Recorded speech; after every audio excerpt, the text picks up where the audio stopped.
Baik, bismillahirrahmanirrahim. Assalamualaikum warahmatullahi wabarakatuh. Perkenalkan, nama saya Muhammad Mulya Azizi, beserta Gias Alyasa dan juga Jojala dari Arifin. Kalau pada kesempatan kali ini, kita akan mempresentasikan hasil dari kerja kelompok kami mengenai implementasi neural network dengan Python untuk klasifikasi diabetes.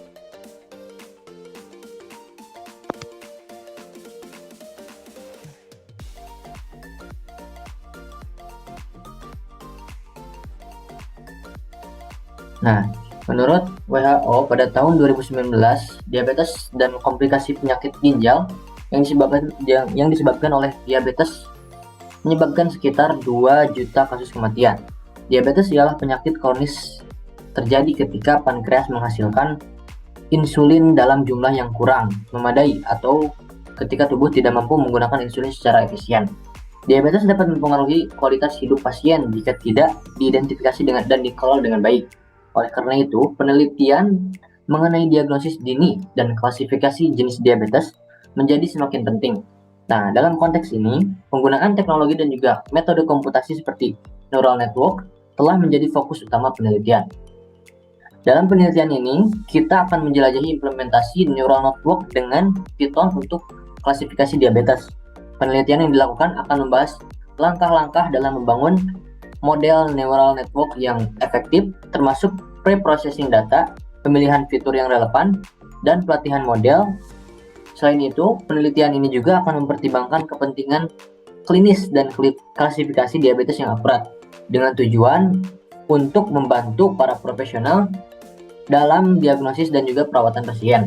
Penelitian ini memiliki potensi besar untuk memberikan kontribusi positif terhadap perawatan dan juga kesehatan masyarakat dengan meningkatkan diagnosis diabetes dan juga mengurangi dampak negatif dari penyakit ini. Nah, terdapat beberapa langkah metode yang digunakan dalam penelitian yang dilakukan. Kami menyusun serangkaian langkah-langkah penelitian sesuai dengan urutan tahapan yang dijalankan, yaitu implementasi neural network dengan Python untuk klasifikasi diabetes.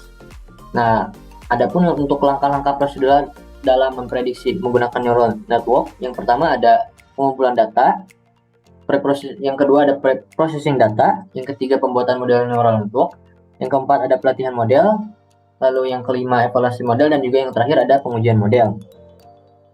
Nah, dalam penelitian ini juga kita menghimpun data yang diperlukan terkait penelitian yang akan dilakukan dengan menggunakan dataset yang bersumber dari Kaggle.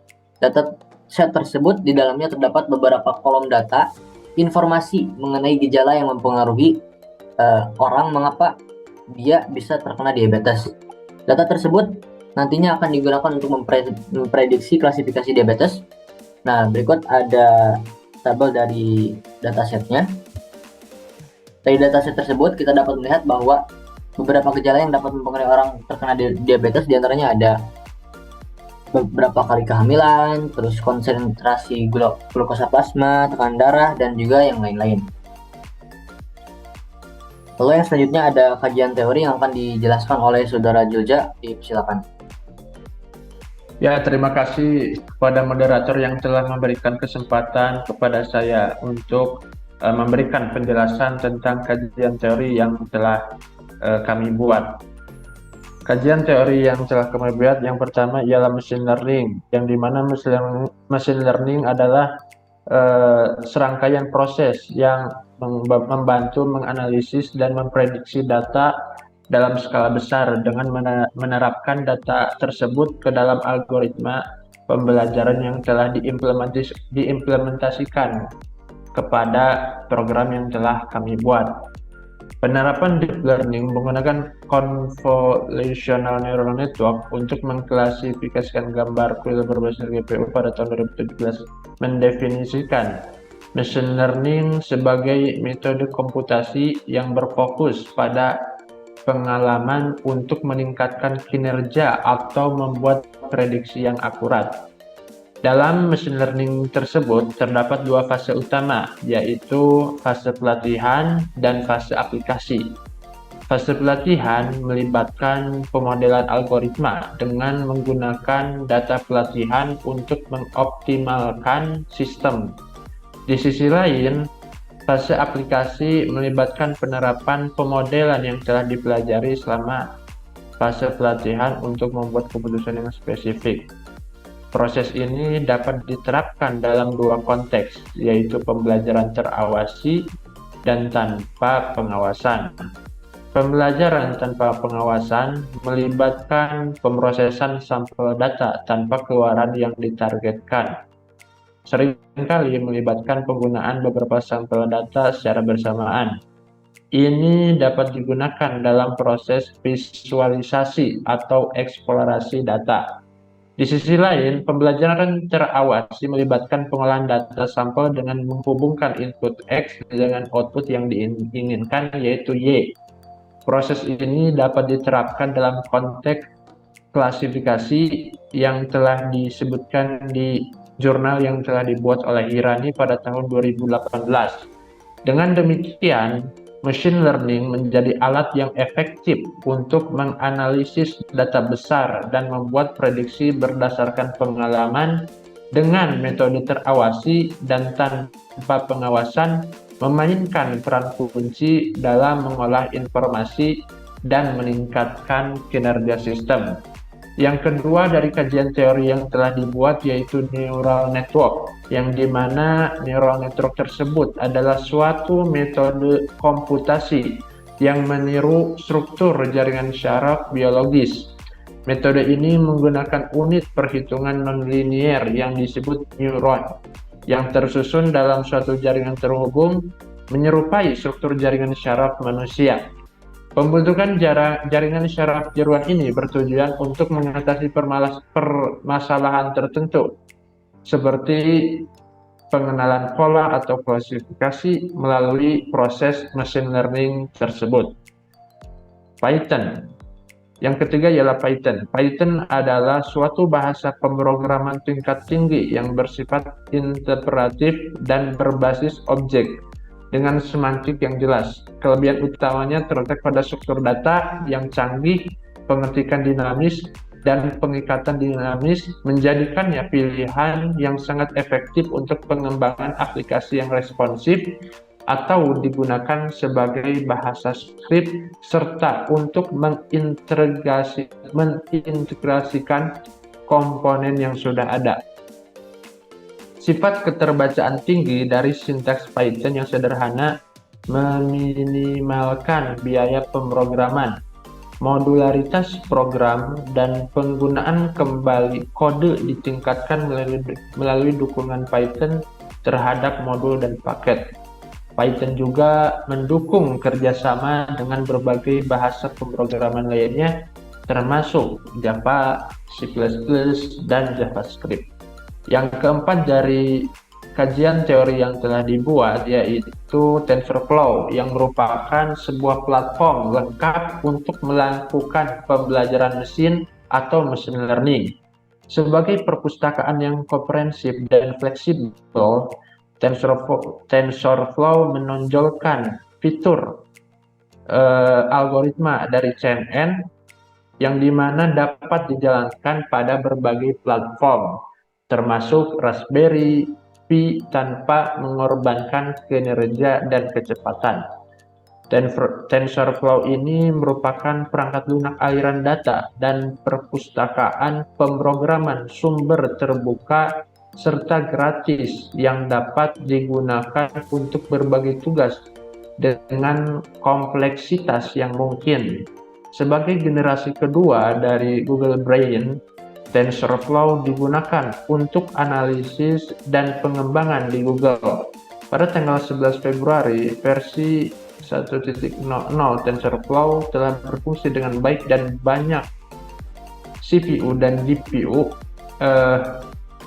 opsional dengan plugin CUDA dan SYCL untuk perangkat grafis komputasi umum, sambil menjalankan kode referensi pada komputer individual. Yang kelima dari kajian teori yang telah dibuat, yaitu library class, yang dimana library class ini adalah sebuah library pada machine learning yang dirancang untuk jaringan syaraf tiruan tingkat lanjut atau tingkat tinggi, ditulis menggunakan bahasa pemrograman Python dan dapat dijalankan pada TensorFlow, CNTK, serta Theano. Perpustakaan ini atau library ini menyediakan fungsi-fungsi yang mempermudah implementasi machine learning secara mendalam. Tujuan library class ini adalah untuk memungkinkan pengujian yang cepat, baik pada unit pemrosesan pusat maupun dari unit pemrosesan grafis. Library class ini mendukung berbagai jenis jaringan syaraf, termasuk jaringan syaraf konvolusional dan algoritma syaraf berulang, serta kombinasi keduanya adalah library pembelajaran mendalam untuk jaringan syaraf tiruan tingkat lanjut yang ditulis dengan Python. Dapat dijalankan pada TensorFlow, CNTK, dan Theano. Library ini menyediakan fungsi yang digunakan untuk memfasilitasi pembelajaran lebih dalam. Pustaka ini dikembangkan untuk memungkinkan pengujian cepat pada unit pemrosesan pusat dan unit pemrosesan grafis dan mendukung jaringan syaraf konvolusional dan algoritma syaraf berulang atau kombinasi keduanya. Yang terakhir dari kajian teori yang telah dibuat yaitu dataset, yang dimana dataset ini adalah koleksi data yang diorganisir dan disimpan dalam format yang dapat diakses dan digunakan sebagai dasar untuk analisis, penelitian, atau pengembangan model. Dataset ini dapat berupa kumpulan angka, teks, gambar, audio, atau kombinasi yang berfungsi sebagai wadah informasi terstruktur dan berguna. Dataset digunakan dalam berbagai konteks, termasuk bahan dasar analisis data, pengembangan model machine learning, kecerdasan buatan, statistik, dan penelitian ilmiah. Tujuan utama penggunaan dataset ini adalah untuk menyediakan materi yang diperlukan untuk melatih, menguji, atau mengembangkan model dari algoritma yang akan dibuat sebagai program dari Python tersebut. Mungkin sekian yang telah saya sampaikan, saya kembalikan kepada moderator. Baik, terima kasih pada Joja yang telah membahas terkait kajian teori ya. Lalu untuk yang selanjutnya ada pembahasan yang akan disampaikan oleh Jas Aisyah, silakan.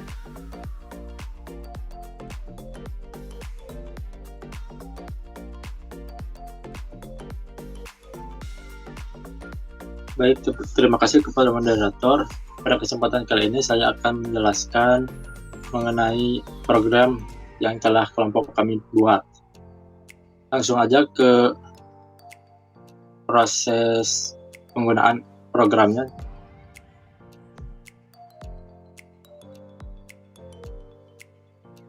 Pada program yang kami buat, yaitu mengenai klasifikasi pada penyakit diabetes.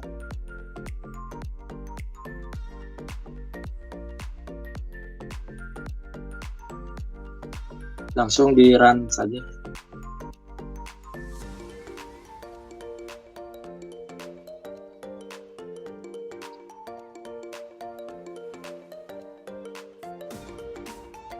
Dapat dilihat pada layar program yang kami buat berjalan dengan baik.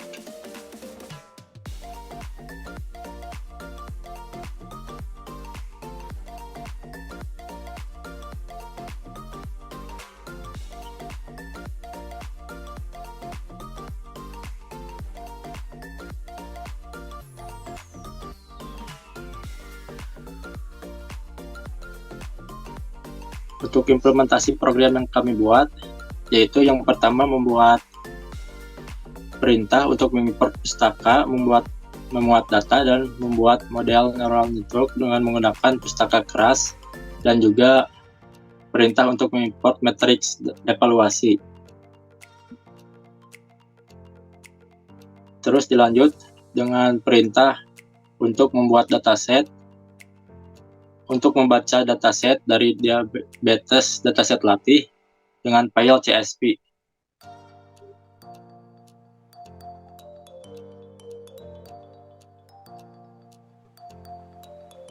selanjutnya yaitu perintah untuk menampilkan konten dari dataset yang telah dimasukkan sebelumnya.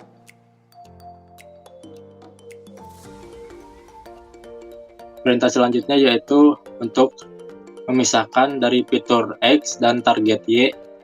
Dilanjut dengan perintah untuk membagi menjadi dua bagian, yaitu data latih dan data uji. Selanjutnya yaitu normalisasi data menggunakan standar scalar dan membangun model neural network menggunakan library keras. Perintah selanjutnya yaitu untuk melatih model dan mengevaluasi model pada data uji yang telah dimasukkan sebelumnya. Selanjutnya yaitu untuk melakukan prediksi menggunakan neural network yang telah dilatih pada dataset uji untuk masalah klasifikasi biner. Perintah selanjutnya yaitu untuk menampilkan confusion matrix dan classification report. Selanjutnya yaitu untuk memplotting dari riwayat pelatihan dari model yang telah dilatih. Perintah selanjutnya yaitu untuk membuat dua plot terpisah yang menampilkan perubahan nilai akurasi dan nilai loss atau kerugian selama proses pelatihan dari model neural network. Pada perintah selanjutnya yaitu untuk menggunakan fungsi plot model dari keras untuk membuat visualisasi plot dari arsitektur model neural network. Dapat dilihat tampilan plotting model dari kerasnya pada layar. Sekian yang dapat saya sampaikan. Saya kembalikan kepada moderator.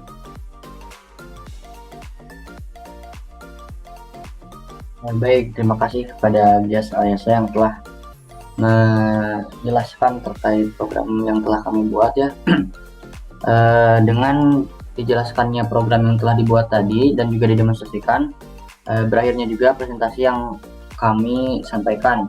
Harapannya apa yang telah kami buat dapat bisa membantu dan juga memberikan dampak positif khususnya terhadap tenaga profesional kesehatan.